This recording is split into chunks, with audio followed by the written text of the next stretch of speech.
Давайте кое-что вспомним. Умный, образованный человек, который закончил престижный университет и владеет несколькими языками, годами сидит на скромной должности в душном офисе. Он постоянно анализирует рынок, строит детальные планы, но боится сделать реальный шаг. При этом вчерашний троечник с соседнего двора, который с трудом формулирует свои мысли, открывает один проект за другим, забирает ключевые ресурсы и чувствует себя хозяином положения. Первое объяснение, которое приходит на ум: ему просто повезло, у него были связи или он обладает врожденной наглостью. Психологи часто объясняют это синдромом самозванца, низкой самооценкой или психологическими барьерами. Хотя, давайте честно, кого мы пытаемся обмануть? Психология в данном случае является лишь следствием. Неспособность пойти на оправданный риск, постоянные сомнения перед принятием важных решений и отсутствие материального роста — это не дефект характера и не лень. Это чистая биология. Рациональный мужской мозг просто оказался заблокирован в эволюционной ловушке социальной субординации. Современный мир пытается убедить нас, что в социальной иерархии побеждает самый образованный и исполнительный. Но это не так. Человеческий мозг формировался миллионы лет в условиях жесткой борьбы за выживание. Решение о том, заявлять ли права на ресурс или подчиниться более сильному противнику, мозг принимает не на основе логических выкладок. За эти действия отвечает древняя лимбическая система, которая управляет телом через сложные гормональные сигналы. Если мужчина постоянно анализирует риски, прокручивает в голове сценарии неудач и не решается начать новое дело, причина кроется не в его уме. Причина в том, что его гормональная система переведена в режим подчиненной особи. На уровне биохимии мозг уверен, любая попытка заявить о себе или проявить инициативу приведет к социальному изгнанию или гибели. И тело физиологически блокирует любые волевые импульсы. Чтобы понять, как работает эта ловушка и как перестроить гормональный статус с режима субординации на режим победителя, необходимо обратиться к фундаментальной нейробиологии. В биологии животных существует феномен, получивший название эффекта победителя. Когда два самца сталкиваются в борьбе за территорию или статус, победитель испытывает резкий скачок тестостерона и дофамина. Но ключевое изменение происходит позже. Этот гормональный импульс физически перестраивает структуру мозга. В областях, отвечающих за мотивацию и оценку рисков, увеличивается плотность андрогенных рецепторов. Мозг становится более чувствительным к мужским гормонам. В следующем противостоянии этот самец действует смелее, быстрее и агрессивнее. Его шансы на успех растут по экспоненте просто потому, что он уже одержал одну победу. Формируется устойчивая положительная петля обратной связи. Что в этот момент происходит с проигравшей особью? Она получает мощный удар кортизола, главного гормона стресса. Уровень тестостерона падает значительно ниже базовой отметки. На уровне химии мозг перестраивается в режим выживания и минимизации издержек. Особи становятся тревожными, осторожными и субмиссивными. Даже если проигравший самец превосходит соперника физически, в следующей стычке он уступит без боя. Биологический предохранитель защищает особь от гибели в заведомо проигранной войне, формируя состояние выученной беспомощности. Этот же биологический закон полностью управляет поведением человека. Несколько лет назад исследователи провели эксперимент на крупной финансовой бирже, где молодые трейдеры ежедневно рискуют миллионными суммами. Это современный аналог дикой саванны, где вместо физической силы используются когнитивные навыки и скорость принятия решений. Ученые делали замеры гормонов в течение рабочего дня и обнаружили прямую связь биологии и финансов. Концентрация тестостерона в организме трейдеров утром точно предсказывала их прибыль в течение дня. Мужчины с высоким уровнем тестостерона совершали более уверенные и доходные сделки. Успешное закрытие торговой сессии приводило к повторному росту гормона, запуская эффект победителя на следующий день. Кстати, этот выпуск и все следующие будут залиты в Telegram в аудиоформате. Кому удобно слушать просто фоном в дороге, забирайте. Там же регулярно выкладывается куча разных годных материалов и анонсы, которых здесь не будет. QR на экране, а ссылка под видео. Однако в периоды высокой волатильности и убытков ситуация менялась. Уровень кортизола у трейдеров поднимался почти на 70% и оставался стабильно высоким на протяжении нескольких дней. Хронически высокий кортизол блокирует способность мужчины адекватно оценивать возможности. При длительном воздействии стресса кортизол физически подавляет работу клеток Лейдига в яичках, которые синтезируют тестостерон. Тело переходит в режим биологической капитуляции. Мужчина впадает в апатию, а активность префронтальной коры снижается. Он начинает видеть угрозы там, где их нет, и не может принять решение о покупке или продаже активов, даже если выгода очевидна. Так мужчина оказывается заперт в кортизоловой петле поражения. Современный социум представляет собой масштабный конвейер по удержанию мужчин в этой кортизоловой петле. Мы больше не сталкиваемся с дикими хищниками, но наши эволюционные программы реагируют на социальное давление точно так же, как миллион лет назад. Типичный рабочий день мужчины в офисе наполнен скрытыми сигналами субординации. Руководитель, обладающий властью штрафовать или увольнять, воспринимается лимбической системой как доминантный член племени.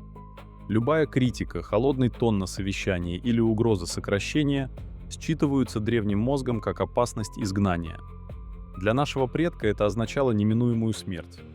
В ответ на эту угрозу надпочечники мгновенно выбрасывают кортизол, готовя тело к физической схватке. Учащается пульс, кровь перенаправляется к крупным мышцам. Но в современных реалиях физическая разрядка невозможна. Мужчина подавляет импульс, вежливо соглашается с критикой и продолжает сидеть за компьютером. Возникает статический стресс. Гормоны выделились в кровь, но не были израсходованы. Кортизол продолжает отравлять организм часами. Ежедневное подавление эмоций, страх перед невыплатой кредитов, беспокойство о будущем и бесконечный скроллинг тревожных новостей воспринимаются мозгом как череда мелких поражений.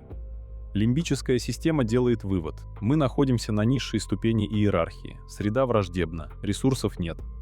Мозг снижает выработку тестостерона, блокируя инициативу, чтобы особь не вступала в конфликт с лидерами группы. Начинается деградация мышечной ткани, накапливается висцеральный жир, а сознание погружается в хроническую тревогу и апатию. На этом стыке отчетливо виден экономический бенефициар процесса. Системе выгодно удерживать мужчин в состоянии биологического подчинения. Испуганным человеком с низким уровнем тестостерона и высоким кортизолом легко управлять. Он не уволится с нелюбимой работы, боясь потерять единственный источник дохода.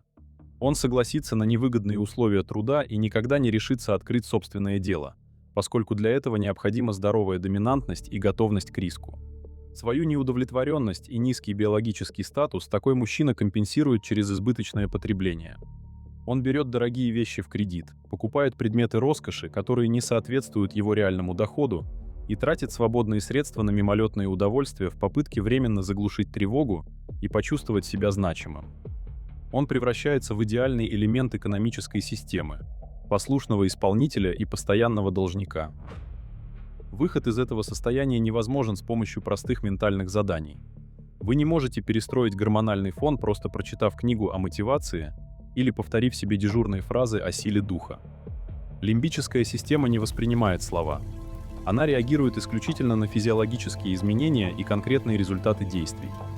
Именно поэтому бессмысленно пытаться выйти из ступора размышлениями. Нужно физически перекрыть каналы, которые ежедневно провоцируют выброс кортизола. Традиционный подход древних философских школ к личной дисциплине строился на ограничении внимания. Постоянное беспокойство по поводу курса валют, глобальных кризисов или критики руководства – это пустая трата ментального и физиологического ресурса. Мозг имитирует деятельность, поглощая информацию, но в реальности лишь увеличивает уровень стресса. Жесткое ограничение на потребление новостного шума и фокус внимания исключительно на процессах, которыми вы управляете непосредственно, снижают активность надпочечников. Падение уровня кортизола автоматически освобождает место для восстановления тестостерона. Но этого мало, поскольку мозг, адаптированный к поражениям, нуждается в новой фиксации успехов. И здесь кроется главная ошибка – попытка сразу поставить перед собой масштабную и труднодостижимую цель. В таком состоянии высокая вероятность неудачи приведет к новому кортизоловому удару и окончательно выжжет остатки воли. Вам нужны гарантированные небольшие победы. В воинских трактатах Древней Японии утверждалось, что путь воина складывается из множества мелких преодолений себя на протяжении каждого дня. Наведите идеальный порядок на рабочем месте. Выполните запланированную тренировку. Прочитайте определенное количество страниц сложной книги без отвлечения на уведомления. Решите самую неприятную рабочую задачу в первый час дня. Для лимбической системы нет качественной разницы между закрытием крупной сделки и преодолением собственного сопротивления в быту. Мозг фиксирует алгоритм. Цель поставлена, результат достигнут. Это вызывает микровыброс тестостерона и дофамина, восстанавливая чувствительность андрогенных рецепторов. Через несколько недель регулярной практики фоновая тревога сменится спокойной уверенностью. Однако накопленный в тканях кортизол невозможно убрать только психологическим переключением. Его необходимо нейтрализовать физически, через интенсивную работу крупных мышечных групп. Тяжелая силовая нагрузка, такая как приседания или тяги, заставляет мышцы активно расходовать и утилизировать циркулирующие в крови гормоны стресса. Достижение мышечного отказа дает гипофизу сигнал о необходимости восстановления тканей, стимулируя секрецию гормона роста и тестостерона. Завершение физической сессии холодным душем вызывает кратковременную острую активацию нервной системы с последующим глубоким расслаблением, что способствует быстрому падению уровня кортизола и перезапуску гормонального баланса. В дополнение к физиологии необходимо оптимизировать свои финансовые издержки. Главный источник кортизола для современного мужчины – страх потерять стабильный доход из-за высокой долговой нагрузки и привычки тратить деньги на демонстрацию статуса. Если поддержание вашего образа жизни требует предельных усилий, вы всегда будете зависимы от внешних обстоятельств и вынуждены мириться с давлением, разрушающим ваше здоровье. Снижение необоснованных расходов и формирование подушки безопасности, способной обеспечить вам автономию на несколько месяцев вперед, меняет всю биологическую картину. Когда мужчина осознает, что может в любой момент выйти из невыгодной сделки или оставить бесперспективную работу без риска для выживания, исчезает фоновый страх. Голос становится спокойным, а взгляд прямым и жестким. Вы выходите из кортизоловой петли и возвращаете себе статус самостоятельного игрока. Выбор всегда остается за вами – быть одомашненным исполнителем, чьи ресурсы расходуются на поддержание чужих систем, или взять под контроль собственную биологию и научиться побеждать по своим правилам.